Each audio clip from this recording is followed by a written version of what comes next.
look up that scripture, be thou perfect, in Genesis 17, and then go read Matthew chapter 5, the very end of the Beatitudes, where it says, be thou for perfect, even as your Father which is in heaven is perfect.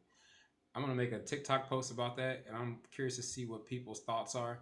God is funny because sometimes we come up with these like very elaborate explanations for things, and people look up scriptures in the Hebrew and the Greek, and they'll have all these explanations. They'll have like 10 other verses that are tied to that, and they'll give you this whole drawn out calculus type explanation for what God is saying, right?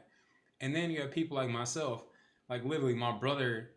It's funny how God spoke to me through this scripture, because he's like, my brother was telling me about some podcast that he listened to that was like apparently was years old, and my brother was saying that this guy we listened to, his name is Bomani Jones. He was talking about how his mom is a perfectionist and how he tries not to be a perfectionist. And then my brother was like, yeah, Virgo. Somehow my brother started talking about how Virgos are perfectionists, and that's why he'll never date another Virgo. Personally believe you're better off going to God directly and talking to him about your life and your questions rather than trying to seek out the stars.